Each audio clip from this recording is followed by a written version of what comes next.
प्रसिद्ध कवित्री और लेखिका बबीता सागर ने दिल्ली के प्रेस क्लब ऑफ इंडिया में अपने प्रशंसित कविता संग्रह सागर लफ्जों का खंड 1 और 2 के प्रचार के लिए एक प्रेस वार्ता का आयोजन किया। इस कार्यक्रम का उद्देश्य पुस्तक को व्यापक दर्शकों से परिचित कराना और साहित्य जगत में सागर के योगदान को उजागर करना था। इस मौके पर मुख्य अतिथि वक्ता के रूप में जाने माने कवि अंश बसोया भी मौजूद रहे। सागर लफ्जों का एक उल्लेखनीय द्विभाषी संग्रह है जिसमें हिंदी और अंग्रेजी दोनों में कविताएं हैं, जो इसे विविध दर्शकों के लिए सुलभ बनाती है। ड्रीम पब्लिशर्स द्वारा प्रकाशित इस पुस्तक को रोहित आर्य के मार्गदर्शन में प्रकाशित किया गया है। ये पुस्तक प्रेम, हानि और जीवन के सार्वभौमिक विषयों पर प्रकाश डालती है, जो बबीता सागर की विचारोत्तेजक और हार्दिक कविता के माध्यम से पाठकों से जुड़ने की गहन क्षमता को प्रदर्शित करती है। चंडीगढ़ में रहने वाली बबीता सागर चंडीगढ़ और पंजाब में लेखन समुदाय की सक्रिय सदस्य रही है। उनकी साहित्यिक यात्रा को कई प्रशंसाओं द्वारा चिन्हित किया गया है, जिसमें सागर लफ्जों का खंड 2 को कई संगठनों द्वारा चुना गया और बेस्ट सेलर का दर्जा प्राप्त किया गया। और इस साल की शुरुआत में दिल्ली विश्व पुस्तक मेले में भी अच्छी बिक्री हुई। अपने लेखन करियर के अलावा बबीता सागर एक कुशल कलाकार, फैशन डिजाइनर और एक पूर्व एनसीसी कैडेट भी है,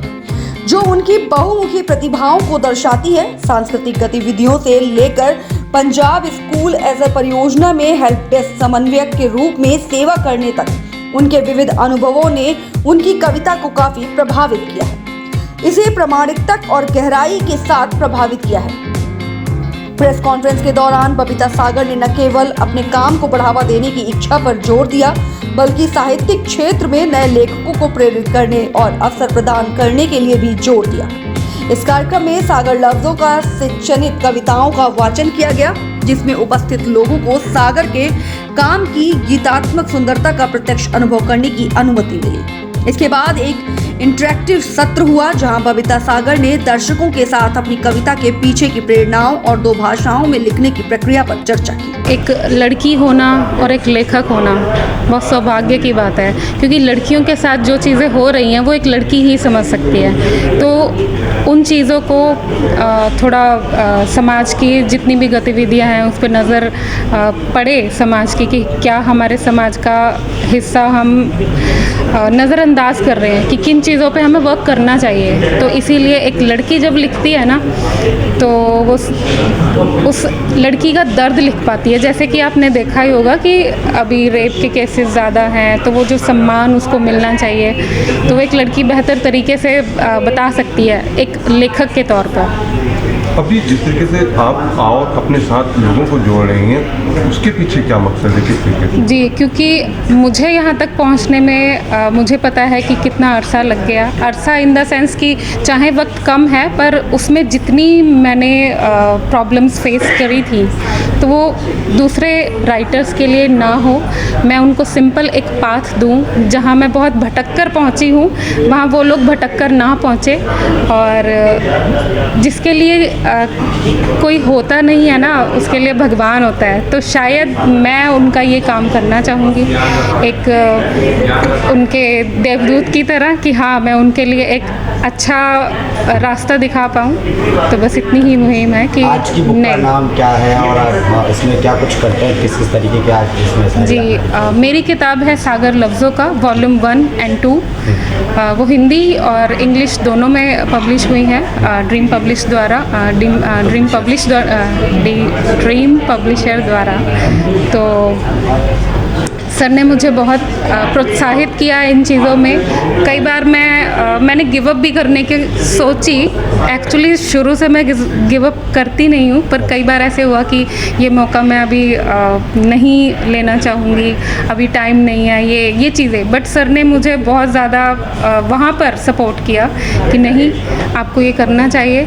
तो हाँ, मुझे सर से बहुत सपोर्ट मिली है। आज की जनरेशन में किस किस टॉपिक पर आपने इस पे कंटेंट लिखे हैं, जैसे रेप हो गया, लव हो गया, दिल टूटना हो गया? एक्चुअली सभी चीज़ें कवर की हैं मैंने इसमें। हार्ट ब्रेक भी है और फैमिली के माँ के ऊपर भी हैं, पिता के ऊपर भी है, पोइट्रीज़ भाइयों के लिए भी लिखी है मैंने।